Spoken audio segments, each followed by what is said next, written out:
الحمد للہ رب العالمین والصلاة والسلام علی سید الانبیاء والمرسلین اما بعد فاعوذ باللہ من الشیطان الرجیم بسم اللہ الرحمن الرحیم۔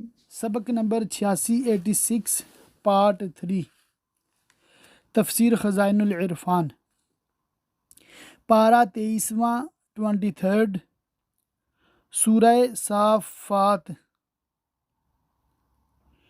اس کی آیت مبارکہ 114 سے ترجمہ کنز الایمان اور تفسیر خزائن العرفان انشاء اللہ تعالی ملا کر پڑھنے کا اہتمام ہے۔ آپ بغور سنتے جائیے، سمجھتے جائیے اور عمل کرنے کی نیت فرمائیے۔ اور بے شک ہم نے موسیٰ اور ہارون پر احسان فرمایا کہ انہیں نبوت و رسالت عنایت فرمائی، اور انہیں اور ان کی قوم یعنی بنی اسرائیل کو بڑی سختی سے نجات بخشی کہ فرعون اور فرعونیوں کے مظالم سے رہائی دی، اور ان کی ہم نے مدد فرمائی قبطیوں کے مقابل، تو وہی غالب ہوئے فرعون اور اس کی قوم پر، اور ہم نے ان دونوں کو روشن کتاب عطا فرمائی جس کا بیان بلیغ، اور وہ حدود و احکام وغیرہ کی جامع اس کتاب سے مراد توراۃ شریف ہے، اور ان کو سیدھی راہ دکھائی اور پچھلوں میں ان کی تعریف باقی رکھی۔ سلام ہو موسیٰ اور ہارون پر، بے شک ہم ایسا ہی صلہ دیتے ہیں نیکوں کو، بے شک وہ دونوں ہمارے اعلیٰ درجہ کے کامل الایمان بندوں میں ہیں، اور بے شک الیاس پیغمبروں سے ہے جو بالابک اور اس کے نوح کے لوگوں کی طرف مبعوث ہوئے۔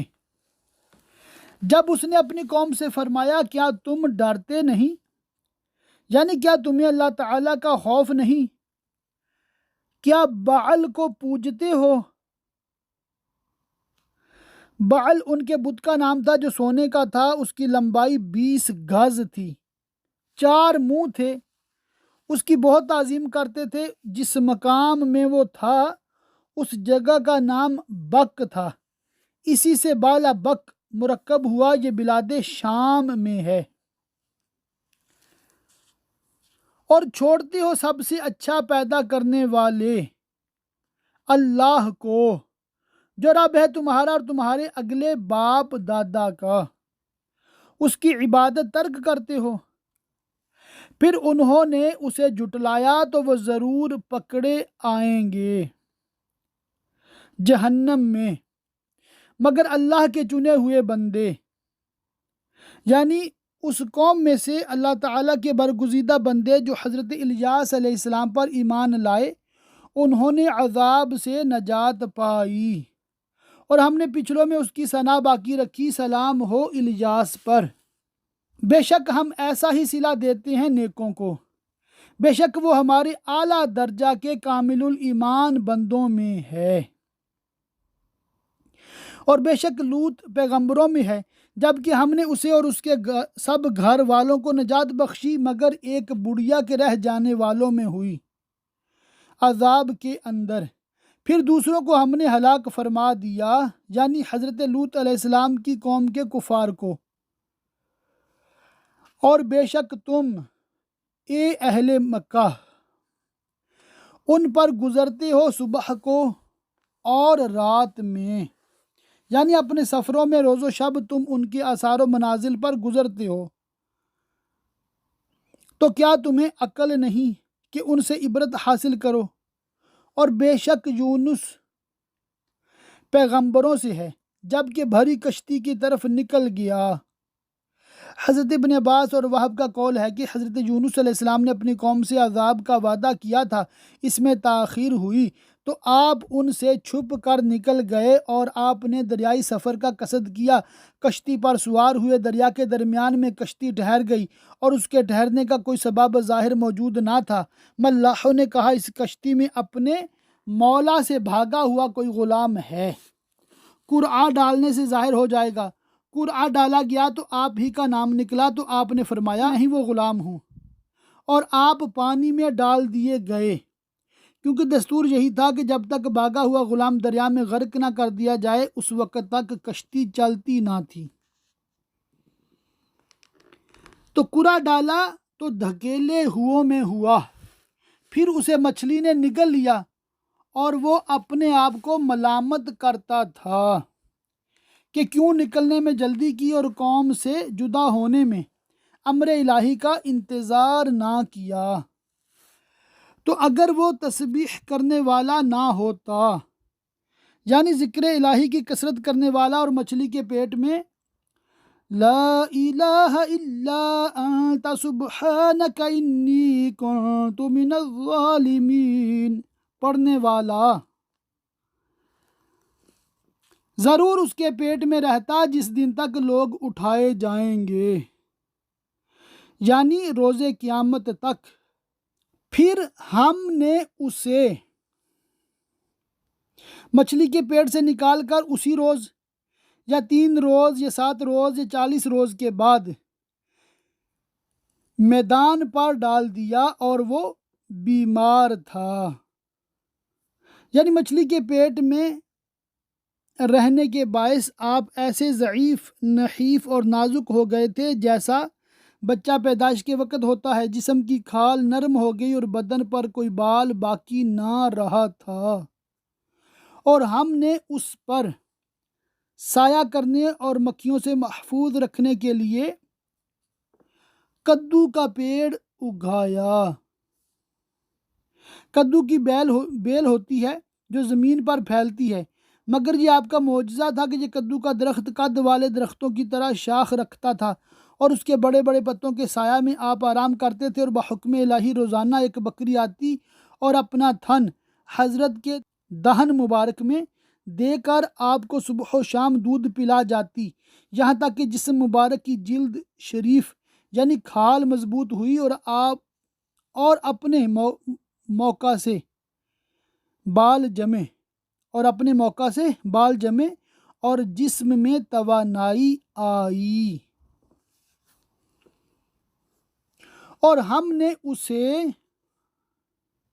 پہلے کی طرح سرزمین موصل میں قوم نینوا کے 1,00,000 آدمیوں کی طرف بھیجا، بلکہ زیادہ، تو وہ ایمان لے آئے۔ آثار عذاب دیکھ کر اس کا بیان سورہ یونس کے 10ویں رکوع میں گزر چکا ہے، اور اس واقعہ کا بیان سورہ انبیاء کے 6 رکوع میں بھی آ چکا ہے۔ تو ہم نے انہیں ایک وقت تک برتنے دیا، یعنی ان کی آخر عمر تک انہیں آسائش کے ساتھ رکھا۔ اس واقعہ کے بیان فرمانے کے بعد اللہ تعالیٰ اپنے حبیب اکرم صلی اللہ تعالی علیہ وسلم سے فرماتا ہے کہ آپ کفار مکہ سے انکار بعث کی وجہ دریافت کیجئے، چنانچہ ارشاد فرماتا ہے تو ان سے پوچھو کیا تمہارے رب کے لیے بیٹیاں ہیں؟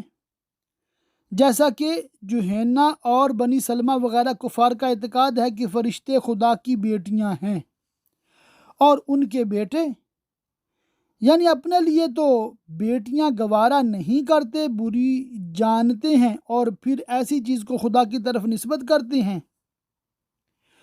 یا ہم نے ملائکہ کو عورتیں پیدا کیا اور وہ حاضر تھے، دیکھ رہے تھے، کیوں ایسی بیہودہ بات کہتے ہیں؟ سنتے ہو بے شک وہ اپنے بہتان سے کہتے ہیں کہ اللہ کی اولاد ہے، اور بے شک ضرور وہ جھوٹے ہیں۔ کیا اس نے بیٹیاں پسند کی بیٹے چھوڑ کر؟ تمہیں کیا ہے کیا حکم لگاتے ہو فاسد و باطل، تو کیا دھیان نہیں کرتے اور اتنا نہیں سمجھتے کہ اللہ تعالیٰ اولاد سے پاک اور منزہ ہے؟ یا تمہارے لیے کوئی کھلی سند ہے تو اپنی کتاب لاؤ جس میں یہ سند ہو اگر سچے ہو، اور اس میں اور جنوں میں رشتہ ٹھہرایا، جیسا کہ بعض مشرکین نے کہا تھا کہ اللہ نے جنوں میں شادی کی، اس سے فرشتے پیدا ہوئے، معاذ اللہ، کیسے عظیم کفر کے مرتکب ہوئے۔ اور بے شک جنوں کو معلوم ہے کہ وہ یعنی اس بیہودہ بات کہنے والے ضرور حاضر لائے جائیں گے جہنم میں عذاب کے لیے۔ پاکی ہے اللہ کو ان باتوں سے کہ یہ بتاتے ہیں، مگر اللہ کے چنے ہوئے بندے ایماندار اللہ تعالیٰ کی پاکی بیان کرتے ہیں ان تمام باتوں سے جو یہ کفار نابکار کہتے ہیں۔ تو تم اور جو کچھ تم اللہ کے سوا پوجتے ہو، یعنی تمہارے بت سب کے سب، وہ اور تم اس کے خلاف کسی کو بہکانے والے نہیں، گمراہ نہیں کر سکتے مگر اسے جو بھڑکتی آگ میں جانے والا ہے، جس کی قسمت ہی میں یہ ہے کہ وہ اپنے کردار بد سے مستحق جہنم ہو۔ اور فرشتے کہتے ہیں ہم میں ہر ایک کا ایک مقام معلوم ہے جس میں اپنے رب کی عبادت کرتا ہے۔ حضرت ابن عباس رضی اللہ تعالیٰ عنہما نے فرمایا کہ آسمانوں میں بالشت بھر بھی جگہ ایسی نہیں ہے جس میں کوئی فرشتہ نماز نہ پڑھتا ہو یا تسبیح نہ کرتا ہو، اور بے شک ہم پر پھیلائے حکم کے منتظر ہیں، اور بے شک ہم اس کی تسبیح کرنے والے ہیں۔ اور بے شک وہ کہتے تھے، یعنی مکہ مکرمہ کے کفار و مشرکین سید عالم صلی اللہ تعالیٰ علیہ وسلم کی تشریف آوری سے پہلے کہا کرتے تھے کہ اگر ہمارے پاس اگلوں کی کوئی نصیحت ہوتی، کوئی کتاب ملتی تو ضرور ہم اللہ کے چنے ہوئے بندے ہوتے، اس کی اطاعت کرتے اور اخلاص کے ساتھ عبادت بجا لاتے۔ پھر جب تمام کتابوں سے افضل و اشرف معجز کتاب انہیں ملی یعنی قرآن مجید نازل ہوا تو اس کے منکر ہوئے تو عنقریب جان لیں گے اپنے کفر کا انجام۔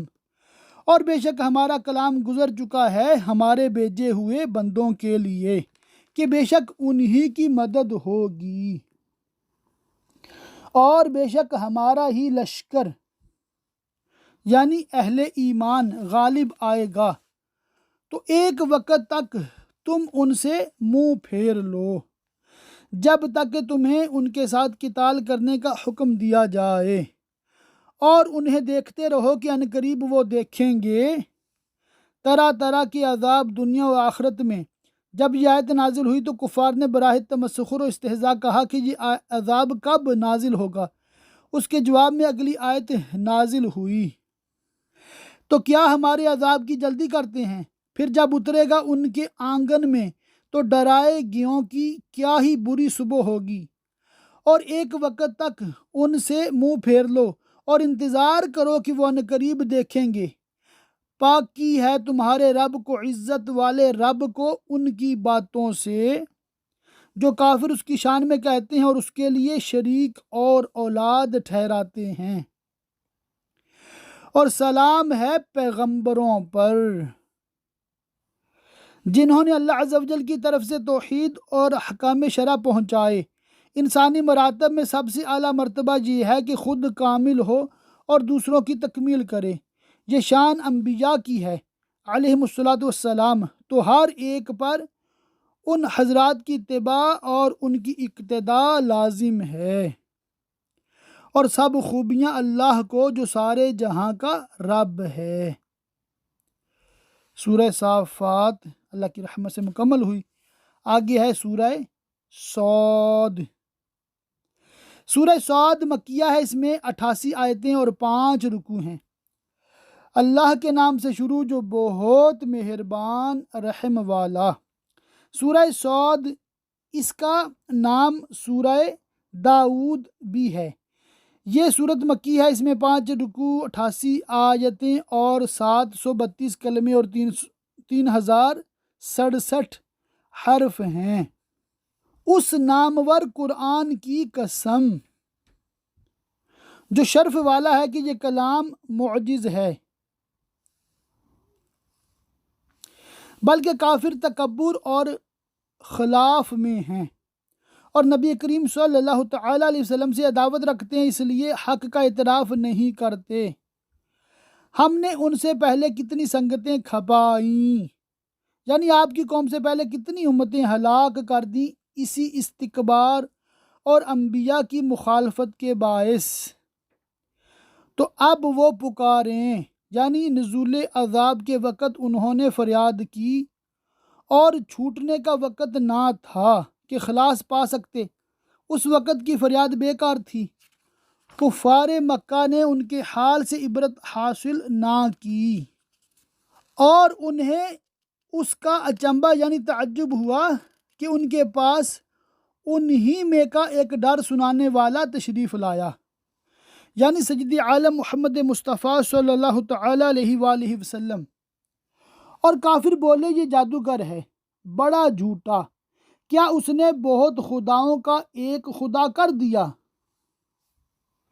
شان نزول، جب حضرت عمر رضی اللہ تعالیٰ عنہ اسلام لائے تو مسلمانوں کو خوشی ہوئی اور کافروں کو نہایت رنج ہوا، اور ولید بن مغیرہ نے قریش کی عمائد اور آوردہ یعنی بڑے بڑے اثر و رسوخ والے 25 آدمیوں کو جمع کیا اور انہیں ابو طالب کے پاس لایا اور ان سے کہا کہ تم ہمارے سردار ہو اور بزرگ ہو، ہم تمہارے پاس اس لیے آئے ہیں کہ تم ہمارے اور اپنے بھتیجے کے درمیان فیصلہ کر دو۔ ان کی جماعت کے چھوٹے درجے کے لوگوں نے جو شورش برپا کر رکھی ہے وہ تم جانتے ہو۔ ابو طالب نے حضرت سید عالم صلی اللہ تعالیٰ علیہ وسلم کو بلا کر عرض کیا کہ یہ آپ کی قوم کے لوگ ہیں اور آپ سے صلح چاہتے ہیں، آپ ان کی طرف سے یک لخت انحراف نہ کیجیے۔ سید عالم صلی اللہ تعالیٰ علیہ وسلم نے فرمایا یہ مجھ سے کیا چاہتے ہیں؟ انہوں نے کہا کہ ہم اتنا چاہتے ہیں کہ آپ ہمیں اور ہمارے معبودوں کے ذکر کو چھوڑ دیجیے، ہم آپ کے اور آپ کے معبود کی بدگوئی کے در پہ نہ ہوں گے۔ حضور علیہ الصلوۃ والسلام نے فرمایا کیا تم ایک کلمہ قبول کر سکتے ہو جس سے عرب و عجم کے مالک و فرما روا ہو جاؤ؟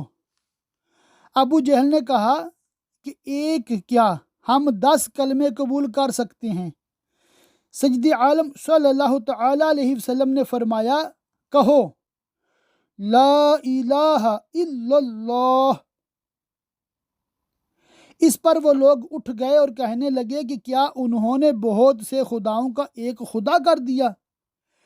اتنی بہت سی مخلوق کے لیے ایک خدا کیسے کافی ہو سکتا ہے؟ بے شک یہ عجیب بات ہے۔ اور ان میں کے سردار چلے ابو طالب کی مجلس سے آپس میں یہ کہتے کہ اس کے پاس سے چل دو اور اپنے خداؤں پر صابر رہو، بے شک اس میں اس کا کوئی مطلب ہے، یہ تو ہم نے سب سے پچھلے دین نصرانیت میں بھی نہ سنی۔ نصرانی بھی 3 خداؤں کے قائل تھے، یہ تو ایک ہی خدا بتاتے ہیں، یہ تو نری نئی گھڑت ہے۔ کیا ان پر قرآن اتارا گیا ہم سب میں سے؟ اہل مکہ کو سید عالم صلی اللہ تعالیٰ علیہ وسلم کے منصب نبوت پر حسد آیا اور انہوں نے یہ کہا کہ ہم میں صاحب شرف و عزت آدمی موجود تھے، ان میں سے کسی پر قرآن نہ اترا، خاص حضرت سید انبیاء محمد مصطفیٰ صلی اللہ تعالیٰ علیہ وسلم پر اترا،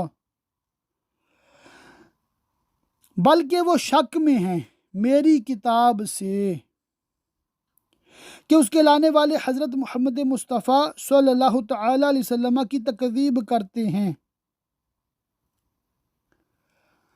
بلکہ ابھی میری مار نہیں چکھی ہے۔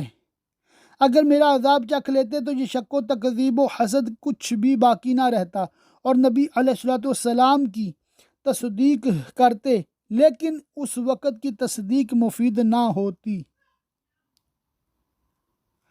کیا وہ تمہارے رب کی رحمت کے خزانچی ہیں، اور کیا نبوت کی کنجیاں ان کے ہاتھ میں ہیں؟ جسے چاہیں دیں۔ اپنے آپ کو کیا سمجھتے ہیں؟ اللہ تعالیٰ اور اس کی مالکیت کو نہیں جانتے؟ وہ عزت والا، بہت عطا فرمانے والا، حسب اقتضائے حکمت، جسے جو چاہے عطا فرمائے۔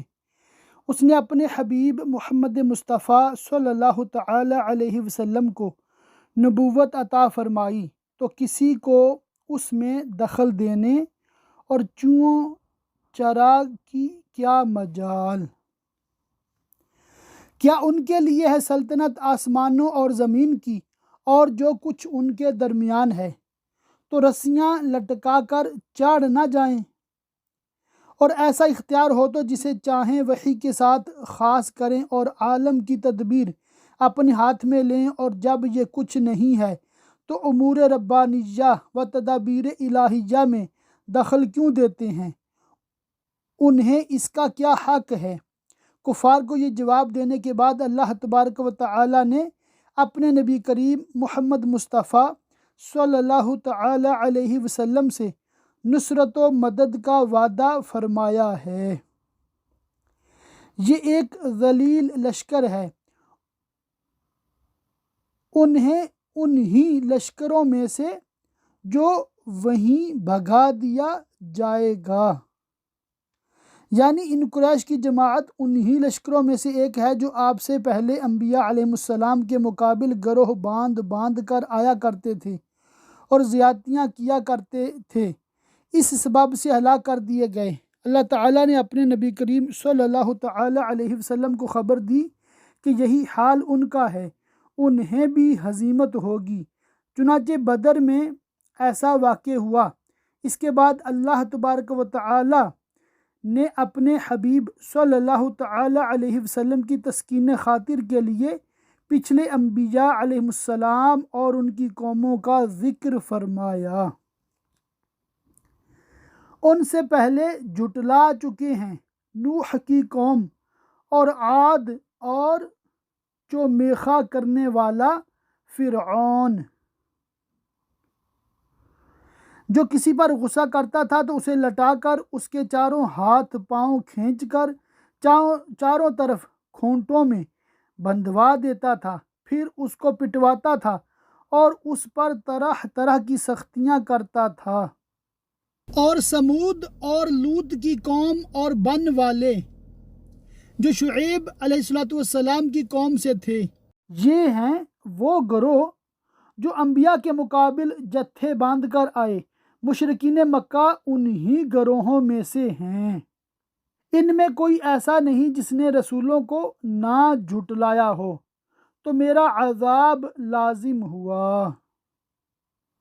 یعنی ان گزری ہوئی امتوں نے جب انبیاء علیہ السلام کی تکذیب کی تو ان پر عذاب لازم ہو گیا، تو ان ضعیفوں کا کیا حال ہوگا جب ان پر عذاب اترے گا؟ اور یہ راہ نہیں دیکھتے مگر ایک چیخ کی، یعنی قیامت کے نفخہ اولیٰ کی، جو ان کے عذاب کی میعاد ہے، جسے کوئی پھیر نہیں سکتا، اور بولے اے ہمارے رب، ہمارا حصہ ہمیں جلد دے دے حساب کے دن سے پہلے۔ یہ نضر بن حارث نے بطور تمسخر کہا تھا۔ اس پر اللہ تعالیٰ نے اپنے حبیب صلی اللہ تعالی علیہ وسلم سے فرمایا کہ تم ان کی باتوں پر صبر کرو اور ہمارے بندے داؤد نعمتوں والے کو یاد کرو، جن کو عبادت کی بہت قوت دی گئی تھی۔ آپ کا طریقہ تھا کہ ایک دن روزہ رکھتے، ایک دن افطار فرماتے اور رات کے پہلے نصف حصہ میں عبادت کرتے، اس کے بعد شب کی ایک تہائی آرام فرماتے، پھر باقی چھٹا حصہ عبادت میں گزارتے۔ بے شک وہ بڑا رجوع کرنے والا ہے اپنے رب کی طرف۔ بے شک ہم نے اس کے ساتھ پہاڑ مسخر فرما دیے کہ تسبیح کرتے، حضرت داؤد علیہ السلام کی تسبیح کے ساتھ شام کو اور سورج چمکتے۔ اس آیت کی تفسیر میں یہ بھی کہا گیا ہے کہ اللہ تعالیٰ نے حضرت داؤد علیہ السلام کے لیے پہاڑوں کو ایسا مسخر کیا تھا کہ جہاں آپ چاہتے انہیں اپنے ساتھ لے جاتے، اور پرندے جمع کیے ہوئے۔ حضرت ابن عباس رضی اللہ تعالیٰ عنہما سے مروی ہے کہ جب حضرت داؤد علیہ السلام تسبیح کرتے تو پہاڑ بھی آپ کے ساتھ تسبیح کرتے اور پرندے آپ کے پاس جمع ہو کر تسبیح کرتے، سب اس کے فرما بردار تھے، پہاڑ بھی اور پرند بھی، اور ہم نے اس کی سلطنت کو مضبوط کیا، فوج و لشکر کی کثرت عطا فرما کر۔ حضرت ابن عباس رضی اللہ تعالیٰ عنہما نے فرمایا کہ روئے زمین کے بادشاہوں میں حضرت داؤد علیہ السلام کی سلطنت بڑی مضبوط اور قوی سلطنت تھی۔ 36,000 مرد آپ کے محراب کے پہرے پر مقرر تھے، اور اسے حکمت یعنی نبوت، بعض مفسرین نے حکمت کی تفسیر عدل کی ہے، بعض نے کتاب اللہ کا علم، بعض نے فقہ، بعض نے سنت، اور قول فیصل دیا۔ قول فیصل سے علم قضا مراد ہے جو حق و باطل میں فرق و امتیاز کر دے۔ اور کیا تمہیں اے سید عالم صلی اللہ تعالی علیہ وسلم اس دعوے والوں کی بھی خبر آئی جب وہ دیوار کود کر داؤد کی مسجد میں آئے؟ یہ آنے والے بقول مشہور ملائکہ تھے جو حضرت داؤد علیہ السلام کی آزمائش کے لیے آئے تھے۔ جب وہ داؤد پر داخل ہوئے تو وہ ان سے گھبرا گیا۔ انہوں نے عرض کی، ڈریے نہیں، ہم دو فریق ہیں کہ ایک نے دوسرے پر زیادتی کی ہے۔ ان کا یہ قول ایک مسئلہ کی فرضی شکل پیش کر کے جواب حاصل کرنا تھا، اور کسی مسئلہ کے متعلق حکم معلوم کرنے کے لیے فرضی صورتیں مقرر کر لی جاتی ہیں اور معین اشخاص کی طرف ان کی نسبت کر دی جاتی ہے تاکہ مسئلہ کا بیان بہت واضح طریقہ پر ہو اور ابہام باقی نہ رہے۔ یہاں جو صورت مسئلہ ان فرشتوں نے پیش کی، اس سے مقصود حضرت داؤد علیہ السلام کو توجہ دلانا تھی اس امر کی طرف جو انہیں پیش آیا تھا، اور وہ یہ تھا کہ آپ کی 99 بیویاں تھیں، 99 وائفز۔ اس کے بعد آپ نے ایک اور عورت کو پیام دے دیا جس کو ایک مسلمان پہلے سے پیام دے چکا تھا، لیکن آپ کا پیام پہنچنے کے بعد عورت کی اعزاء و اقارب دوسرے کی طرف التفات کرنے والے کب تھے؟ آپ کے لیے راضی ہو گئے اور آپ سے نکاح ہو گیا۔ ایک قول یہ بھی ہے کہ اس مسلمان کے ساتھ نکاح ہو چکا تھا، آپ نے اس مسلمان سے اپنی رغبت کا اظہار کیا اور چاہا کہ وہ اپنی عورت کو طلاق دے دے، وہ آپ کے لحاظ سے منع نہ کر سکا اور اس نے طلاق دے دی، آپ کا نکاح ہو گیا۔ اور اس زمانہ میں ایسا معمول تھا کہ اگر کسی شخص کو کسی کی عورت کی طرف رغبت ہوتی تو اس سے استدعا کر کے طلاق دلوا لیتا اور بعد عدت نکاح کر لیتا۔ یہ بات نہ تو شرعاً ناجائز ہے، نہ اس زمانہ کے رسم و عادت کے خلاف، لیکن شان انبیاء بہت ارفع و اعلیٰ ہوتی ہے، اس لیے یہ آپ کے منصب عالی کے لائق نہ تھا۔ تو مرضی الہی یہ ہوئی کہ آپ کو اس پر آگاہ کیا جائے اور اس کا سبب یہ پیدا کیا کہ ملائکہ مدعی اور مدعا علیہ کی شکل میں آپ کے سامنے پیش ہوئے۔ فائدہ، اس سے معلوم ہوا کہ اگر بزرگوں سے کوئی لغزش صادر ہو اور کوئی امر خلاف شان واقع ہو جائے تو ادب یہ ہے کہ معترضانہ زبان نہ کھولی جائے، بلکہ اس واقعہ کی مثل ایک واقعہ متصور کر کے اس کی نسبت سائلانہ و مستفتیانہ و مستفیدانہ سوال کیا جائے اور ان کی عظمت و احترام کا لحاظ رکھا جائے۔ اور یہ بھی معلوم ہوا کہ اللہ تعالی عز و جل مالک و مولا اپنے انبیاء کی ایسی عزت فرماتا ہے کہ ان کو کسی بات پر آگاہ کرنے کے لیے ملائکہ کو اس طریقے ادب کے ساتھ حاضر ہونے کا حکم دیتا ہے۔ تو ہم میں سچا فیصلہ فرما دیجئے اور خلاف حق نہ کیجئے، جس کی غلطی ہو بے رو رعایت فرما دیجئے اور ہمیں سیدھی راہ بتائیے۔ بے شک یہ میرا بھائی ہے، یعنی دینی بھائی، اس کے پاس 99 دمبیاں ہیں اور میرے پاس ایک دمبی۔ اب یہ کہتا ہے وہ بھی مجھے حوالے کر دے اور بات میں مجھ پر زور ڈالتا ہے۔ داؤد نے فرمایا بے شک یہ تجھ پر زیادتی کرتا ہے کہ تیری دمبی اپنی دمبیوں میں ملانے کو مانگتا ہے، اور بے شک اکثر ساجے والے ایک دوسرے پر زیادتی کرتے ہیں مگر جو ایمان لائے اور اچھے کام کیے، اور وہ بہت تھوڑے ہیں۔ حضرت داؤد علیہ السلام کی جو گفتگو سن کر فرشتوں میں سے ایک نے دوسرے کی طرف دیکھا اور تبسم کر کے وہ آسمان کی طرف روانہ ہو گئے۔ اب داؤد سمجھا کہ ہم نے یہ اس کی جانچ کی تھی، اور دمبی ایک کنایا تھا جس سے مراد عورت تھی، کیونکہ 99 عورتیں آپ کے پاس ہوتے ہوئے ایک اور عورت کی آپ نے خواہش کی تھی، اس لیے دمبی کے پیرایا میں یہ سوال کیا گیا۔ جب آپ نے یہ سمجھا تو اپنے رب سے معافی مانگی اور سجدے میں گر پڑا۔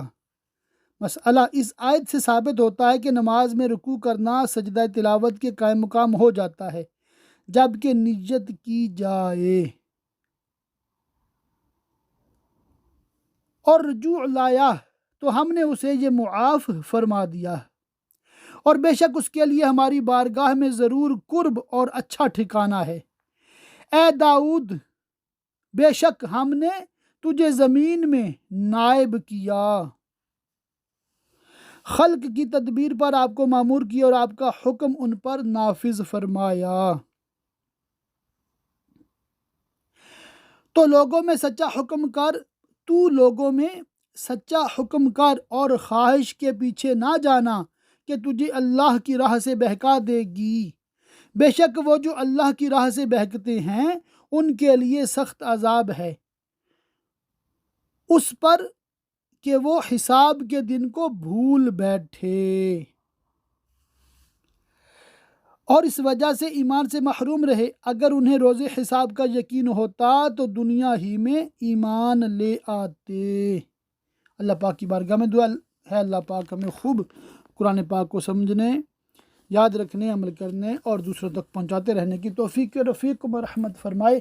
آمین بجاہ النبی الامین وصلی اللہ تعالی علیہ وآلہ وصحبہ وبارک وسلم۔